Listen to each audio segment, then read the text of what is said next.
Welcome to the Leadership Conversations podcast. I'm your host, Jonno White. I'm the founder and principal consultant of Clarity.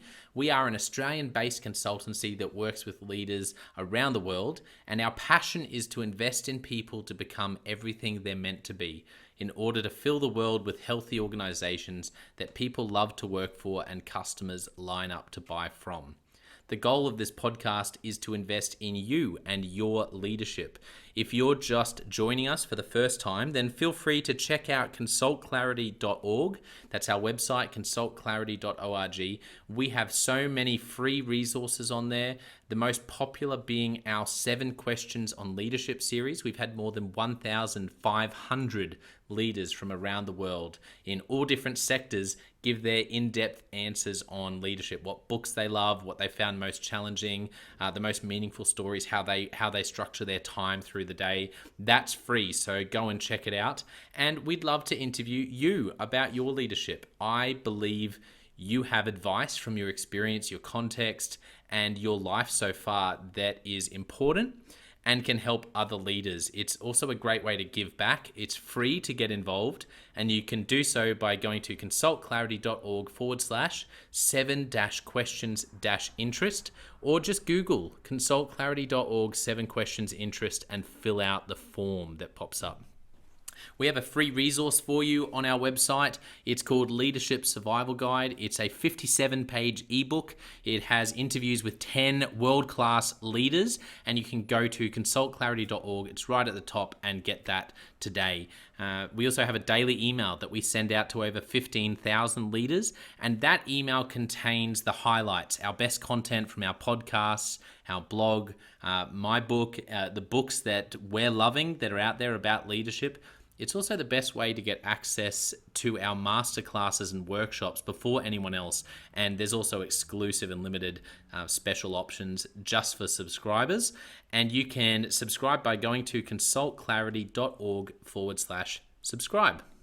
Now, my gift to you is to work incredibly hard to provide the best leadership content I can to invest in you and your leadership. So if you're finding our content helpful, if you find this podcast helpful, then your gift to me could be this. If you do find it helpful, then write a review or rate our content and make sure you subscribe or follow.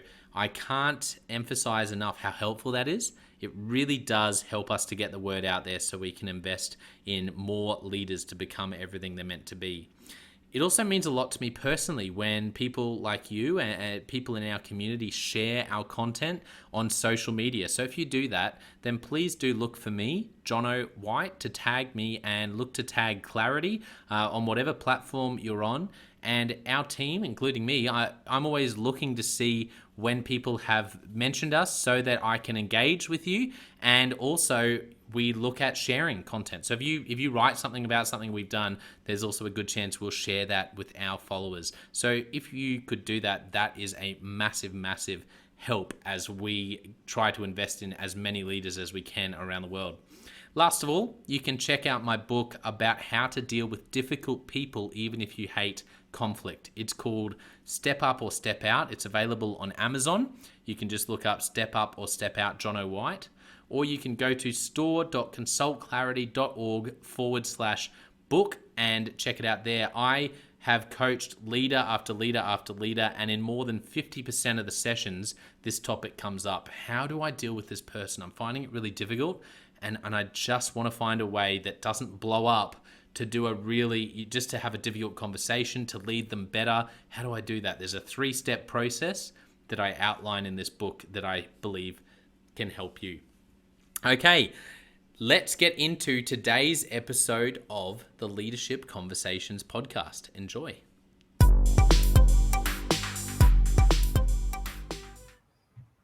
Welcome to another episode of the Leadership Conversations podcast. Today's guest is James Delziel. James is the head of school at NIST International School. Welcome to the podcast. Hey, Sean, it's great to be here. Thanks for the invitation. I should say Dr. James Delziel as well. I just realized I like to make sure I honor that as well about you, James. So first of all, tell us about what you do, not only as a head of school, but tell us about NIST International School. Sure. So NIST International School is in beautiful, uncrowded downtown Bangkok at the moment, thanks to COVID. Quickly changing back to the exciting city that it was. We're an international school with about 1,800 students. We have students from all over the world, about 54 different nationalities. And although our students might hold nationalities on those passports, few of them have ever lived in those countries. So a truly international community, international group of parents and students, and offering the international baccalaureate programs. Really, we always say preparing students to be the best global citizens possible and make a positive difference in the world. So that's the school that we're coming from, or that I'm currently the head of now here in Hmm. Bangkok. Amazing. And let's jump straight into your story because I'm really excited to. I just always really love hearing the background for leaders like you, James, who are doing incredible things there at NIST International School. So let's start with your childhood, growing up. What were some of the moments or even themes from that time of your life that really shaped you into the person and leader you are today? Yeah, it's a good question. I mean, and when you prompted it, I mean, I'm thinking of several moments that might be somewhat watersheds, I guess, or maybe propellants. Things that certainly shifted a direction or a mindset. And if you hear children playing outside, it's because my office is right by the playground. So just if you ever wondered if I ever did work in a school, I can assure you that is the case. You might hear them. Um, so, and I guess to start off, just to say, there's probably three things that I would immediately think of. The first one is that I grew up in a rural community on a dairy farm, and so the idea of hard work being enjoyable was something that was always instilled in me. And I was very fortunate to have a Mm, family who not only enjoyed hard work. I mean, almost by the definition of growing up on a dairy farm, you're getting up early, you're working late. Um, you're but that doesn't mean that it can't be unenjoyable, right? So how do we have fun at what we do while we're working hard was always yeah. something that I was exposed to, and I think I've carried that through. And really, I mean, my mom has a saying which is, if it ain't fun, I don't want to do it. Which doesn't mean you don't want to work hard. It just means we can do both things together. And so that for me was one of them growing up, um, that I think I've definitely held on to, and definitely as a leader have tried to make the work fun for other people as well. So that's definitely one Mm, of my kind of moments that would have shaped me early in my life. yeah, Um, that's it, that. I just wanted to ask you before you jump to another one. So, what's it like going from rural dairy farm to Bangkok in terms of your like? Is that well, uh, that must be an interesting in one like for one person to spend so much time growing up there and now be in a place that's in some ways is completely the opposite because it's not rural. That's for sure. no, no, and we certainly miss. I mean, my wife and I are both from a rural background, and we certainly miss that.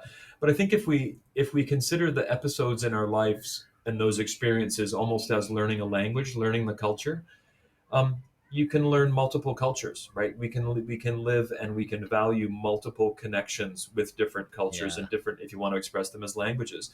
So in the same way that when I'm in Spain I speak Spanish, and when I'm in Italy I speak Italian, or at least I try to. It's rather humorous apparently to people when I do, but you understand the code, and you can express yourself when you're there. So I mean, when we travel back home and when I go see my parents or my cousins, or who's ever working on the farm now, Mm, it's amazing how that just becomes fluent again, and you step back into it, and then you step back and you get off the plane, you step back into the role in rural downtown Bangkok, and it's a different culture, it's a different language, and you yeah. think and speak in that way. And I think it's a way that we can think about how we can spread ourselves through Mm. different cultures.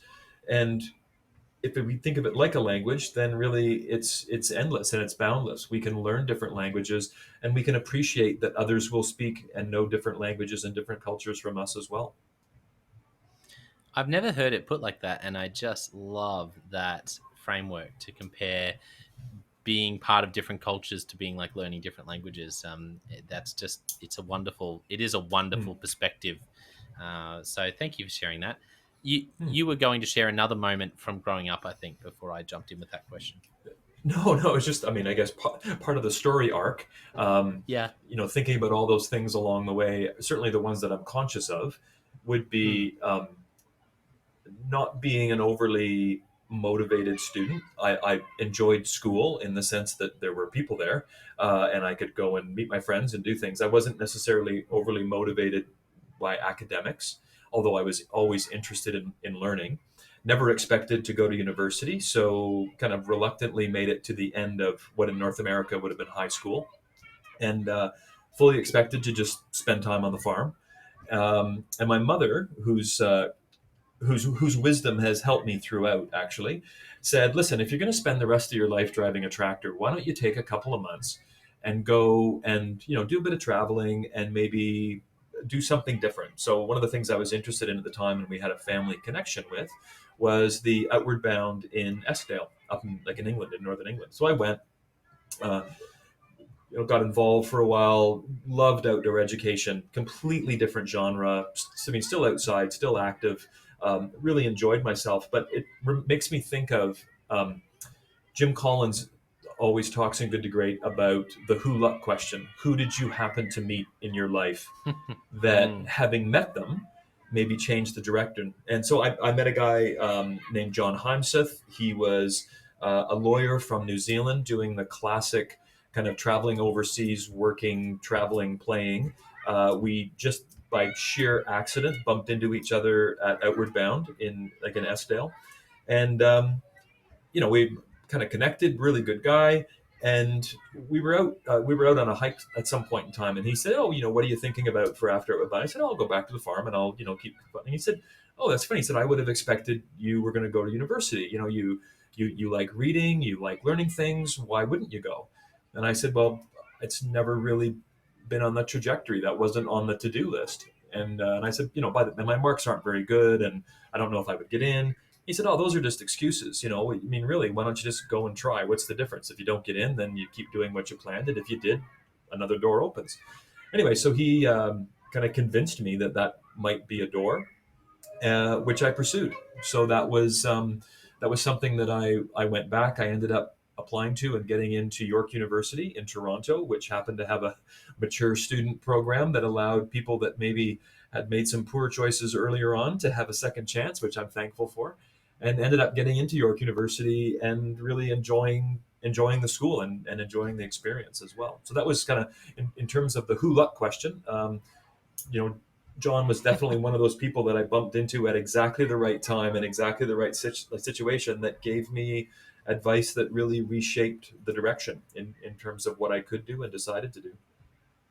That's incredible because what I love about that part of your story, James, is it was your mum first who said, "No, go and give this a go," and then John says, "Oh, well, Mhm. before you do that, you should go and give this a go," and here you are today. And I'm always amazed at how often great leaders have um, stories where it's almost accidental or reluctant to step into to initially take a step towards where they've found such passion and often success. And I think the encouragement for young people um, who want to make a difference in life is to not be afraid. I think sometimes people feel like, oh well, leaders must be born with this passion and knowledge from when they're 5 that they're going to be a head of school, and it's like, well, actually no, it's usually a very non-linear approach where someone really important in your life encourages you to take a step and you go and do it, and then you go down this really interesting path and end up doing what you're doing. Yeah, I think that's certainly not planned. I mean, there was no teenage route that was set out that was followed step by step. Probably quite the opposite. And I don't know if I'm just susceptible to suggestions, but certainly when people said, "Why don't you just give it a go?" I was willing to just give it a go.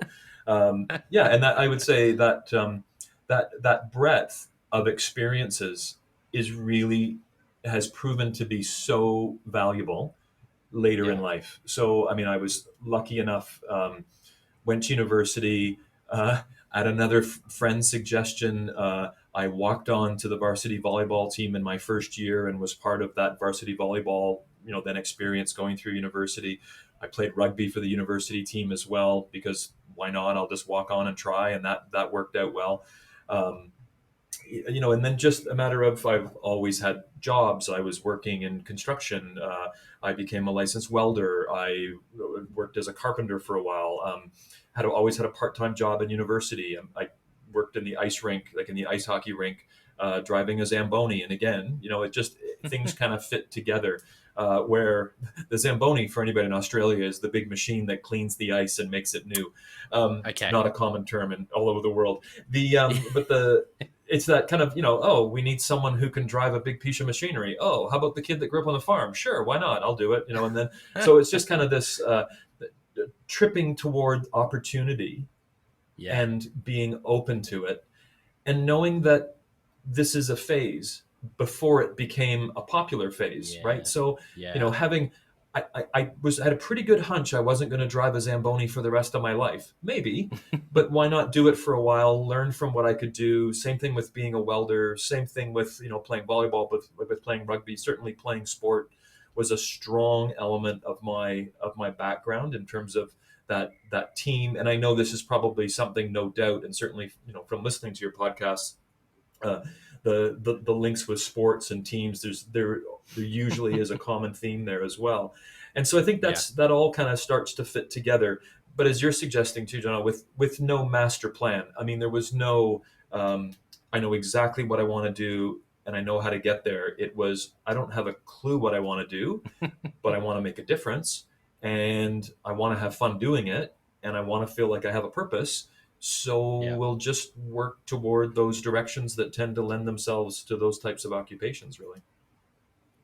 Yeah, that's so good. I love that story, because it is counterintuitive. I think the bit that should be really encouraging, and I think of myself when I was younger, and I wish I had known that. I don't know how I could have really gotten the penny to drop, but when I was 20, just knowing, you know what, this is a phase. Just put one step in front of the other, see what opportunities are there, do your best with whatever it is, have fun, and make sure whatever you're doing, find a way to make it fun, which I love about your story as well.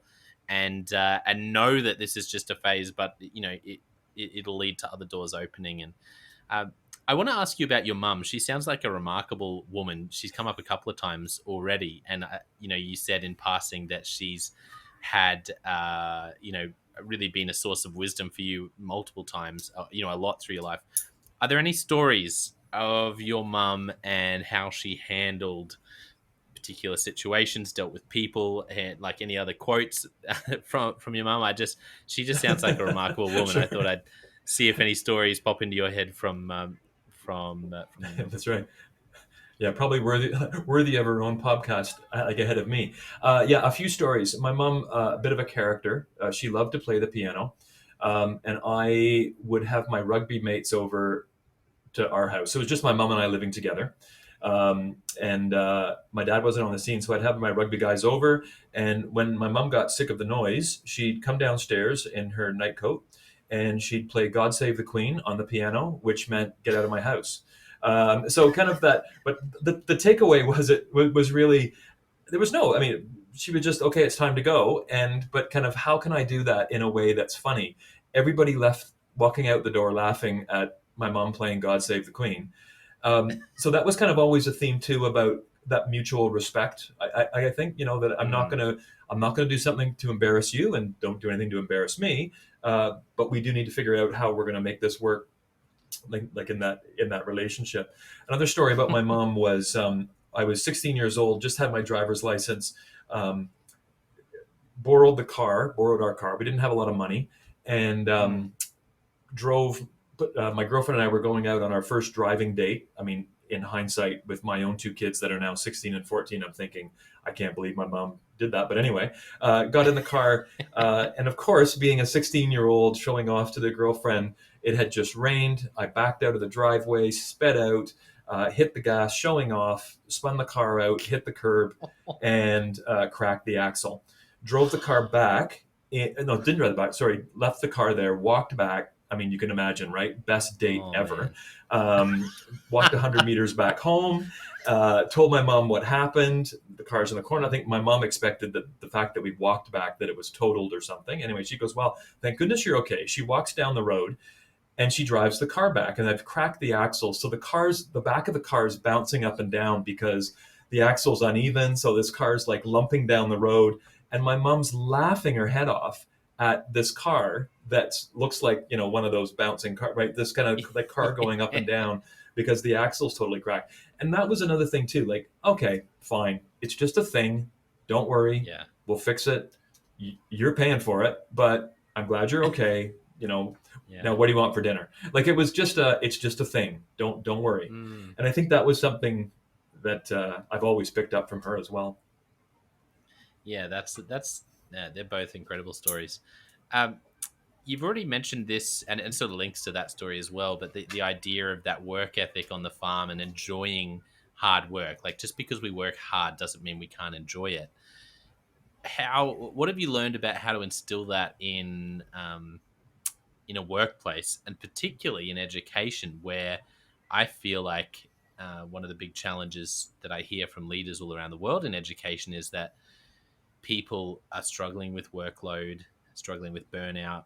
And so I think anything you can do to actually find a way, as just one of many things, I'm not saying as a fix all, but actually helping your Hmm. team and your people to enjoy what they do. What have you learned about how to lead that sort of culture, James? Well, I think I'm still learning a lot about it, absolutely. But a few things that come to mind, and the first one would be purpose. Laboring with a purpose automatically fuels humans. I'm a big believer that when you can chunk your work down into digestible pieces, and you can see that for the work that's in front of you right now, there's a beginning, a middle, and an end, however big or small that chunk needs to be, I think is a great strategy that we as leaders can help other people with. So instead of looking at this massive 4-year project that's going to involve a whole team of people, how might we chunk that down into individual bite-sized pieces that can get you through this month or this week, or maybe just today, or even just what do I need to do to get through to lunch? And that can be a powerful way of thinking about our work that makes it manageable and at the same time keeps us connected with the bigger picture. And I think as a leader, again, one of the things that I do is as a storyteller, think about how I can connect people's little chunks into the bigger pieces and make them feel like they're belonging and an essential part to what we do. I mean, one of the things that I try and say as a leader all the time, I can't do this job without you. There's no possible way that I could look after a school of 18. Like this is just impossible. So I need you, and we need you. We need you to be doing this work that you're doing, and it's work that no one else can do. And I really I like the idea as well, and I mean, borrowing from the book Belonging by Owen Eastwood, highly recommended. Owen talks about when you're in an organization like this, when you're in a team like this, you have your moment in the sun. Someone came before you that did the job. Someone might come after you that does the job, but right now you're in the sun. This is your moment. And I think that also helps to make people feel special, that you're part of this team. We're doing our Yeah. jobs. You're all working away at it, and it's chunked into that little bit. And I think that's part of it. There's also an element of work hard, and the enjoyment comes from the connections and the relationship.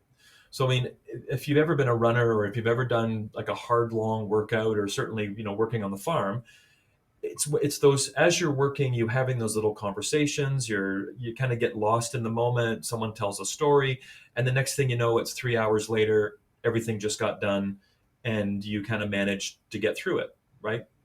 So I think that's kind of just doing the work intentionally, connecting it to purpose, chunking it into small bits, and reminding people as a leader what those bits are, and then having those wonderful relational distractions where it's important to sit down together and have a chat over a coffee or a lunch, or and then back to work, or whatever that might be, and kind of how we do that work together, I think can be really powerful.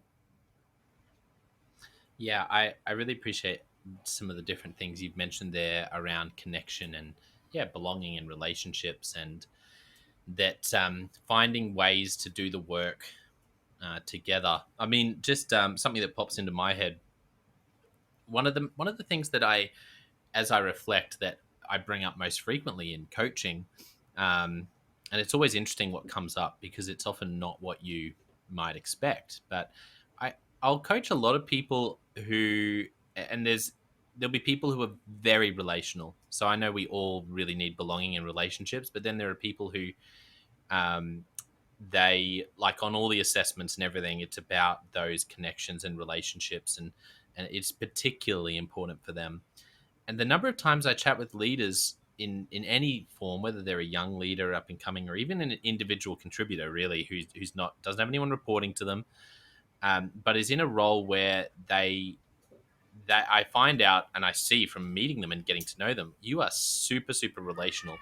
And then as they unpack things, they'll say things in passing like, oh, I'm just really trying to get better at just taking that work and just, going away and by myself and just, really smashing out the work.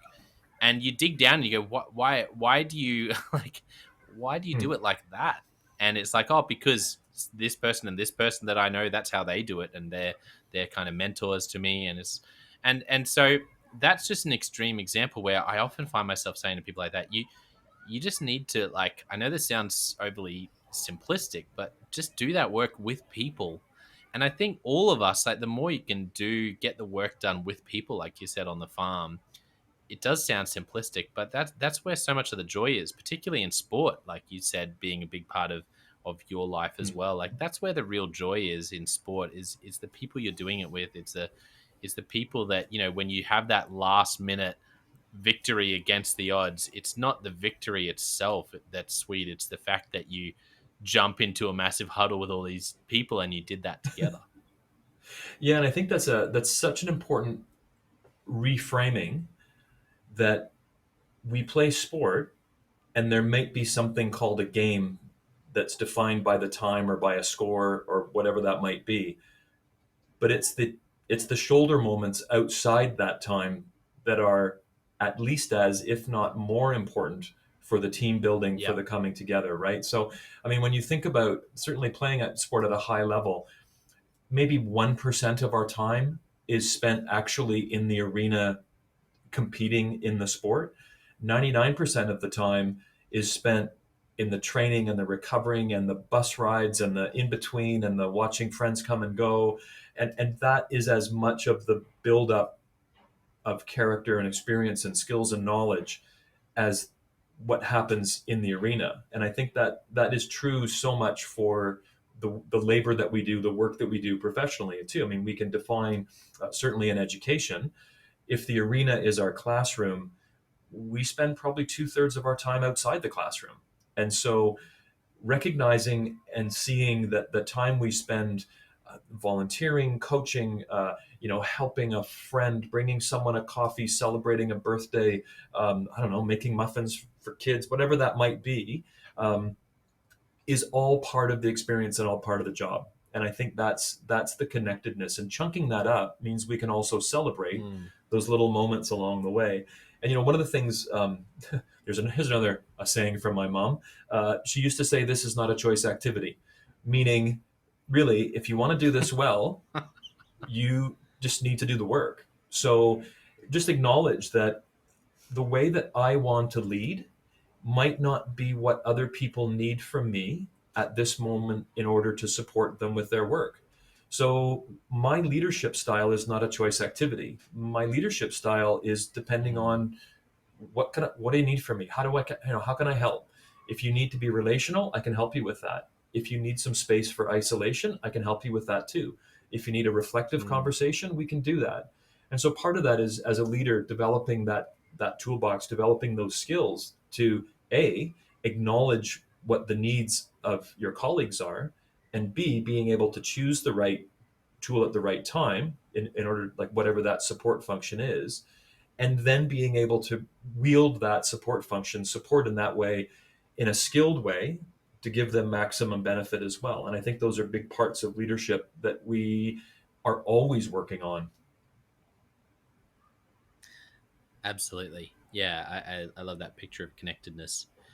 So, who are some of the other mentors through your career so far, James? Some of the people who've had the biggest influence on your leadership, and you've watched them Hmm. and just learnt a lot from how they've led. Yeah, so many people, and this is so fortunate to have wonderful people dip in, and I can dip out, and I could certainly name people like Bill and Ocean Powell. Bambi Betts would be one of them in terms of wonderful leadership. Really seeing as a young leader, people like Ian Deacon, who really supported and helped me as a young leader understand what that might look like. And again, you need to see what it looks like and how it feels. And then but I think equally, if we want to be reflective, there are also those leaders. I mean, there's the wonderful leaders. Julian Whiteley is another one, who just great people to see interact and work and have a vision, and certainly people that you were naturally drawn to. And then there are other people as well who, by contrast, you can decide maybe that's not who you want to be. And almost like in education, we talk about concept attainment. And one of the concept attainment activities that we do is around what examples support this concept and what ideas negate it, what are opposites. And actually, there's equal value in both. And so sometimes seeing who we don't want to be or how we don't want to act, if we do want to be reflective, can be as powerful. The problem is it doesn't give us a pathway, right? We know I don't want that necessarily, or not exactly that. And the benefit of seeing it as a positive in terms of the direction that we do want to go is we can then have conversations about, well, why did you choose that? What was your pathway? What was your thinking? And how do you get there? And it's a much easier conversation, obviously. But I think there is value as well in Mm. recognizing and seeing, hey, there's things I don't want to be. I don't want to be a toxic leader. I don't want to be a bully. I don't want to. I Yeah. don't want to, coerce people into action. I want them to feel like they're compelled to working to a higher purpose, uh, not out of positional authority, but because we're all colleagues and we want to do the right thing, and this is the right thing to do. And so I think those are Mm. those are all elements that can be really powerful in the right context. Yeah, I think growing as a leader as well, it is often um, who you don't want to become that is arguably just as, if not more formative. It depends on the person and the situation. Hmm. It makes me think of the psychology around sales and marketing that human beings will take more seriously and act more confidently to avoid loss than they will to bring gain. And I think for me, that's what popped into my head, because the experiences I've had, particularly when you're not the leader, but you're in the shoes of, you're the follower, and there's something just really poorly done that leaves you in the lurch or really is painful for some reason. And man, you experience that, and then you lead other people. And I think there's just something profound about that, going, I never want to, like, that was horrible. And as good Right. as a leader I want to be, well, I for sure never want anyone I lead to have to experience that. Um, and that, for Yeah. me anyway, has led to some really strong and like things in me where I'm like, okay, well, I'm this sort of thing. I'm just never going to let that happen to anyone I lead, because I've experienced that. So I have this, I just really know what that's like. And it's not like I've necessarily decided not to do that. It's almost like I'm propelled to like a Yeah. magnet because of that experience. I will not let that happen to anyone. So yeah, I think that's just as true as when we see great leadership and go, I want to be like that. Yeah, I think kind of inoculating yourself against the negative is not a bad thing, right? So, and I think you made the point, and it's such a good point earlier on as well. I mean, we talk about leadership, and we can equally talk about influence. So, a lot of those young leaders, and I hear this quite often. I teach a principals training course during the summertime, like during the summer break. And one of the things we hear a lot from principals is, how do I get my first job? And I understand the question completely. Another way to reframe that question is, how might I be more influential in the positive way to get the outcomes that we want? because it's not then about the position, it's about the work. And the work, we don't, okay, the work often goes with the position, but actually reframing the question to how might I influence those things that we want to have done as a school or as an organization, whatever that might be. And the position becomes secondary, the work becomes the focus. And when the work Yeah. becomes the focus, it's funny, all of a sudden we gain traction and you start to make progress. And so I've helped a few principals. I think I've helped anyway, certainly tried to say, instead of focusing on getting that job as a principal, getting principal on the door and sitting behind the desk, let's focus for a couple of years on just what work might you be doing that's going to propel your organization forward. And we focused on that. They focused on that. They did a good job. And it's funny, they said, I ended up getting the job. I didn't even apply for it. I was just the obvious choice because I was already doing the work. And I think there's Yeah. something in there for leaders with that too, that like, if you're looking for positional authority, it's probably going to be a much longer, more difficult road than if you just choose the good work that you want to do and focus on that. Focus on being an Mm. influencer. Focus on making traction and bringing as many people with you as you can in a humane, kind way, so that you're really creating that synergy and bringing that effort together. And I think that can help us reframe our focus and and make progress where we can move ourselves into positions where we can have even more influence. Yeah, I love that, and I think of it in the reverse. Uh, it's true in reverse as well that when we, because I've done this myself, when we do end up in a position of authority and we've focused on that, you find out pretty quickly that that position in and of itself is not going to help you get much significant breakthrough in anything meaningful. Like, Yeah, now what do you need to do? Now absolutely. you need to influence. Now you need to do the work. And I think the funny thing is often, for me anyway, you see the position, you get the position, you go, oh my goodness, I have no idea what I'm doing. And then you learn how to do the work and do the influence, Yeah, yeah. do the work that leads to true influence. And so I think that's such wonderful advice to say, you know what, forget about the position, focus on the work, focus on influencing for the greater good, on helping to build a great culture, on what can you do in your current role, work that actually moves the organization forward. And you'll be actually learning things right now that when you do have that position of authority, these are the things you need to be doing anyway so that you do a good Yeah. job. Otherwise, how many of us have ended up in a position of authority and then learnt the hard way that you make a bunch of mistakes because you just hadn't really been thinking through that lens before. So I think that's wonderful advice. Well, and if you know what, if you're making a bunch of mistakes, it probably means you're acting, and the chances of us getting it right is zero. So the chances of us getting it better is good, but there's no perfect path. And it was funny. I was just speaking with a colleague who is moving into a principal position in Azerbaijan, and she was saying, "Okay, I've read the books, I've done this work, I'm thinking about this, and I mean, incredibly bright, so talented." And she said, "Okay, I think I'm ready for the job." And I said, I guarantee you, you're not ready for the job. There's no such thing as ready for the job, right? So you're going to move into the position, and Yeah. day one, minute two, there's going to be a question that you can't answer. And that's perfectly fine and perfectly normal. So back off the whole idea of, okay, I'm ready.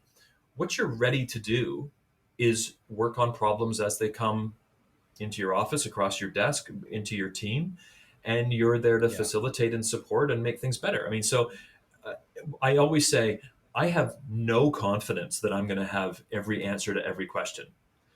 I have Hmm. full confidence that we can work together and I can use some tools and experience that I have to help facilitate our group thinking and come up with some good results. Um, I'm Yeah. fully confident of that, and really that in itself, that ability to adapt, right? I don't know how to prepare for the position of the future because I don't know what the future is.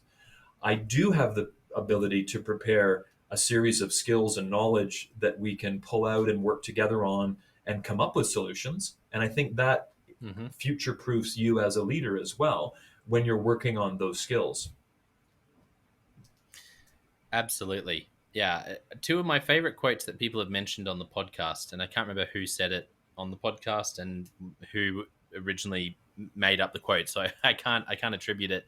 But if people want to find out, I'm sure if they Google it. But there are two quotes about this idea, about what you just said, and one of them is there's no such thing as winning and losing. There's only winning and learning.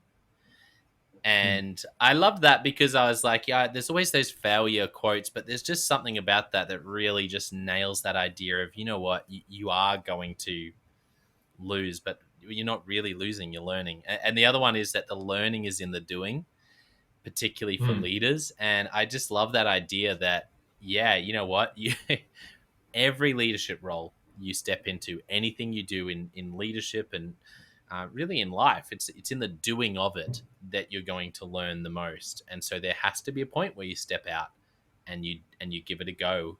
And if you go into it knowing that, I think that's a big part of the battle, because then you're not completely shaken and falling apart because you realize, why is this such a steep learning curve? Why do I feel like I'm making mistakes? It's like, okay, well, if I realize that's part of Hmm. becoming the leader that I'm going to be, then that realistic expectation probably is a helpful perspective as a growing Yeah. leader.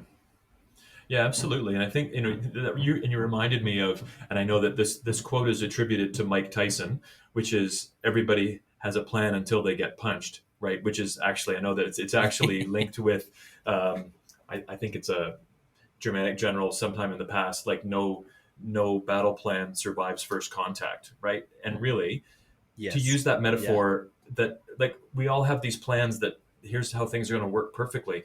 They're not. And so know that, day one, we're going to have to start adapting. We're going to have to start shifting. I'm going to have to maybe change. I'm going to have to check my own understanding, my own bias. I'm going to have to, but that's part of the process, right? And that's Yes. actually normal. That's healthy. You get a better result, like upon doing that. So, one of the things that I talk about quite often professionally, and one of the models that I use is a model around complexity, and complexity by definition means that the variables in the equation are constantly changing, and we don't know what they are. We only know what they are in hindsight. So the what all we can do is really try something. If it works, do more of it. If it doesn't work, do less of it, and work together at going through those iterations as quickly as possible. And really, that for me is explains a lot of Mm. leadership, especially in complex environments, not complicated, where the variables all stay the same. There's just a lot of them. We would love to think, but by the way, that schools are just complicated. They're not. Um, right? Because by definition, and Yeah. this is what I always say, if we're doing our jobs as educators, the students coming through the gate tomorrow are different people than they were today. So why would we Yeah. think that what we did today is going to work on them? So by definition, Mm-hmm. it's an incredibly complicated environment, which means I got a good hunch what might work, but I better be prepared to pivot quickly if it doesn't. And so, Yeah. this is where you go back to having that sensitivity, that empathy. I tried something, did it work? Oh, that worked really well. Okay, let's do some more of that if we got moving in the right direction. Oh, that didn't work at all. Okay, quick, pull that out. Let's pivot, let's go somewhere else. And I think this is something that we can do on a level that doesn't have to be seen by anyone else. We don't need to talk about it, we don't need to express it. I think it's more just the daily walk that we do as leaders in highly sensitive organizations to help colleagues do their best as well. And I think that whole idea of it's great to have a plan, but really in so Mm. many complex environments, best practice actually doesn't apply. It might give us a hint about what a first start might be, but we better be prepared that, rarely what works precisely for you, like a diet, let's say, or an exercise, like a regime, might not work for Mm-hmm. somebody else because we're complex, different people. And so I think we just need to be prepared for and ready to move into those environments and then just work through them. Yeah, that's such great advice, and I think it's a massive mindset shift that if people can catch that, it unlocks a lot of other um, problems and makes a lot of things that can be very confronting easier to handle and deal with. So that's wonderful. Well, James, I've had so much fun having this conversation. I'd love to invite you back for a part two, because I feel like we could chat about 20 different things, but I'm looking at the time and I do want to land our time now. But the invitation's there to come back for a part two at some point. Absolute pleasure. I'd love to. It's been fun. Thanks. Well, let's just to round it off. Let's do a couple of Leadership Express questions, just because I think your answers are going to be great, and then we'll wrap up for today. First one: what's a book that you've gifted to others or recommended a lot? So I mentioned Belonging by Owen Eastwood. Wonderful book about making connections. That would be one. The other one, David Marquette has a book called Leadership is Language. A lot of great little lessons in there. Things like control the clock, don't let the clock control you would be another one that I'm certainly fond of. And I have to say, the good old Jim Collins Good to Great still resonates on so many levels and so many parts that it's still valuable 20 years later. Yeah, it's one of my favorites. Good to Great. So last question, because we can always do more questions next time when we catch up. If you could only give one piece of leadership advice to a young leader, what would you say to them? Ooh, only one. Okay, I got to think about this. Be clear about your purpose, because if you can stay focused on purpose, you can endure almost anything. Yeah. That's such great advice. James, for those who want to find out more about your school and also potentially follow you online on LinkedIn or Twitter, anywhere like that, where can people find out more? Yeah, easy search NIST International School for the school if you're interested. You can certainly catch me. I'm on Twitter at JDALZIEL1, and LinkedIn just James DL. Easy, JMESDALZIEL, easy and searchable. Yeah, wonderful. Excellent. Well, I want to thank our listeners for tuning in. Such a fun episode chatting with James today. I've really enjoyed it. You can probably tell. Don't forget, for our listeners, we also have the Jonno White Leadership Podcast and the Leadership Question of the Day podcast. They're both there for you to invest in your leadership as well. But I want to finish by saying a massive thank you to you, James, for sharing wonderful stories from your upbringing, various quotes from your mum, which I just loved some of those quotes. They were so good. It's not a choice activity. So many great things, but also wisdom around creating a fun work environment and wonderful thought to land about purpose. And if you know what your purpose is, you can endure almost anything. Thanks so much for coming on the podcast. It's been a real joy. Absolute pleasure. Thanks for having me.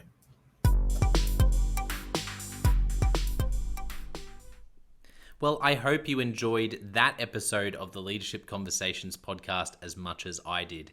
If you're joining us for the first time, don't forget to check out consultclarity.org. That's our website, consultclarity.org. We have so many free resources on there, including our 7 Questions on Leadership series. We've had more than 1,500 leaders from all over the world in all different roles, in different industries, answer these 7 questions on leadership, and leaders give these in-depth answers around how they spend their time, a book that's been significant for them. It's just a gold mine. It's completely free to access, so go to consultclarity.org and look for that. We'd also love to interview you about your leadership. I believe your experience, your life, your context means that you have advice on leadership that other leaders can learn from. Yes, you, if you're going, not me. Well, no, I really believe you would have something to add. So if you're looking for a way to give back, it's completely free to get involved.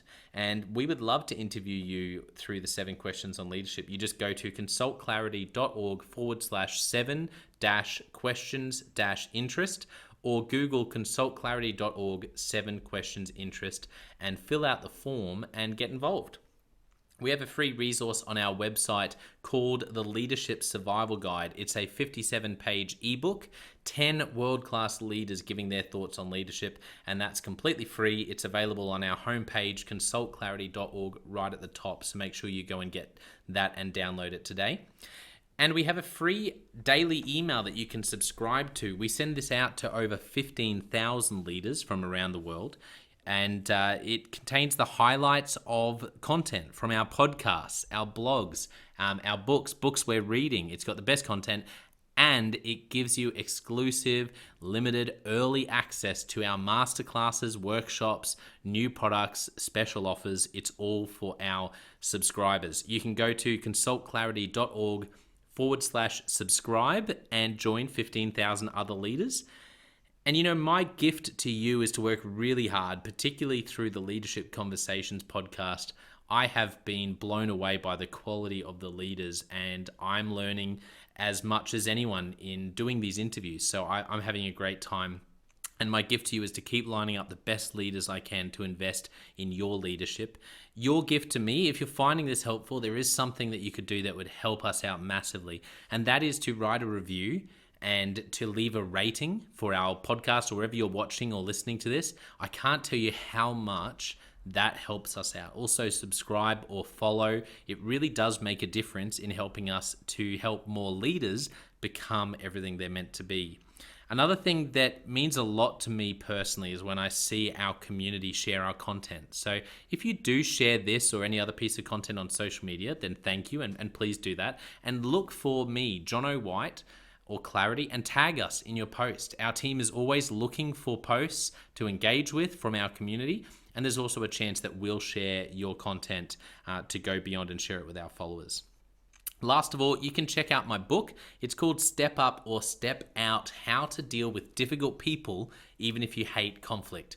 I wrote this book because 50% of the coaching sessions I have with leaders, this topic comes up again and again and again.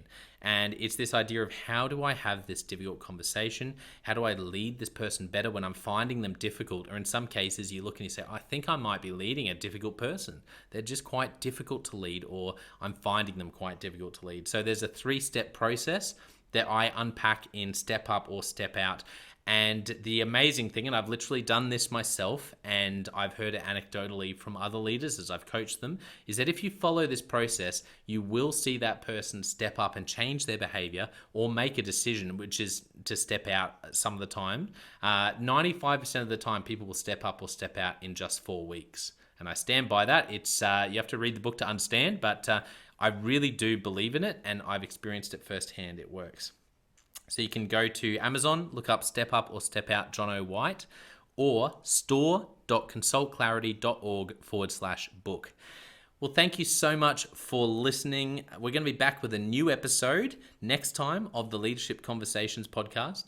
And I hope today has helped you to take another step towards becoming the leader you're meant to be. See you next time.